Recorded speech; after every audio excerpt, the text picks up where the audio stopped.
Hare Krishna, Radhe Radhe. Welcome back to my YouTube channel. तो आज का हमारा बहुत ही खास टॉपिक है कार्तिक मास। Important things in Kartik maas जो हमें हमेशा याद रखनी है कि हमें कार्तिक मास में क्या करना है, क्या नहीं करना है। तो जैसा कि मैं आपको आज बताऊंगी कार्तिक मास का महत्व क्या है। तो जैसे कार्तिक मास को हम दामोदर मास के नाम से भी जानते हैं, जो श्रीमती राधा रानी है इसके अधिष्ठात्री देवी हैं, क्योंकि उन्हीं के नाम से इसको जाना जाता है। क्योंकि इस मास में राधा रानी हम पे विशेष कृपा करती हैं कि हम उनकी भक्ति, श्री कृष्ण की भक्ति अच्छे से कर पाएँ। तो पद्म पुराण के अनुसार कार्तिक मास के व्रत का पालन करने से हमारे जन्म जन्मांतर के सारे पाप नष्ट हो जाते हैं।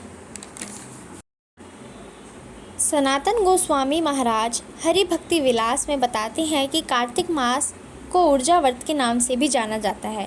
कार्तिक मास के नाम से क्यों जाना जाता है, इसके बारे में हमें रूप गोस्वामी महाराज बताते हैं। इस मास को कार्तिक मास इसलिए कहते हैं क्योंकि राधा रानी की माता का नाम कीर्तिदा है और उनकी ही पुत्री श्रीमती राधा रानी का दूसरा नाम एक कार्तिका है। तो उन्हीं के नाम पर इस मास का नाम पड़ा कार्तिक मास। अब हम ये जानेंगे कि इस मास को दामोदर मास के नाम से क्यों जाना जाता है। श्री कृष्ण जो परम ब्रह्म हैं, जिनको पकड़ पाना किसी के बस की बात नहीं, उन्हें यशोदा मैया अपने प्रेम के बंधन में बांध रही हैं और प्यारे लल्ला भी अब उस बंधन में बंध रहे हैं। लीला देखने में तो साधारण लगती है कई लोग को, परंतु यह साधारण नहीं, दिव्य लीला है। परंतु इससे पहले कान्हा इतनी शरारत कर रहे हैं, अपनी मैया से डर डर के भाग रहे हैं, रुदन कर रहे हैं, परंतु अंत में मैया उन्हें पकड़ लेती हैं, उखल से बांध देती हैं, जिसे ही दामोदर लीला कहते हैं। इस लीला को देखने से मन को शांति मिलती है और ऐसा लगता है कि श्री कृष्ण अपनी मैया से कितना प्यार करते हैं। इस लीला से हमें ये पता चलता है। अब ये जानते हैं कि इस मास को ऊर्जा व्रत के नाम से क्यों जाना जाता है। क्योंकि आपकी भक्ति को ऊर्जा प्रदान करता है ये मास। आप जो भी कार्य करते हैं उसमें ऊर्जा भर देता है। सभी मासों में कार्तिक मास अत्यंत श्रेष्ठ है। इसी मास में कई लीलाएं हुई थी, जैसे इसी मास में दिवाली आती है।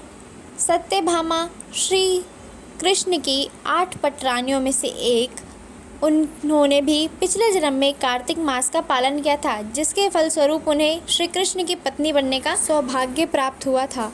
ध्रुव महाराज को भी श्री भगवान इसी मास में प्राप्त हुए थे। इसी मास में दामोदर लीला हुई थी, तुलसी महारानी का प्राकट्य हुआ था, महारास हुआ था, श्रीला प्रभुपाद का तिरोभाव दिवस, गोवर्धन लीला, भाई दूज, करवा चौथ, गोपाष्टमी जैसे कई उत्सव इस ही मास में मनाए जाते हैं। और हाँ, एक बहुत महत्वपूर्ण बात, दामोदर लीला आखिर हुई कब थी? तो दामोदर लीला दिवाली के दिन ही हुई थी, सुबह ब्रह्म मुहूर्त से लेकर शाम तक। अब हम जानेंगे दामोदर मास का पालन करने के 10 लाभ। इससे महीने में भगवान को तुलसी पत्र अर्पित करने से 10,000 गायें दान करने का फल प्राप्त होता है। गीता के एक श्लोक को पढ़ने से 18 पुराणों को पढ़ने का फल मिलता है।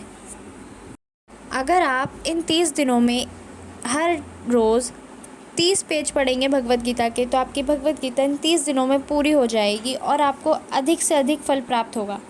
भगवान की परिक्रमा करने से आपको अश्वमेध यज्ञ करने का फल मिलेगा। यानी अगर आप जितने पद चलेंगे उतने ही अश्वमेध यज्ञ करने का आपको फल प्राप्त होगा। ब्रह्म मुहूर्त में स्नान करने से आपको सभी पवित्र नदियों में स्नान करने का फल प्राप्त होगा।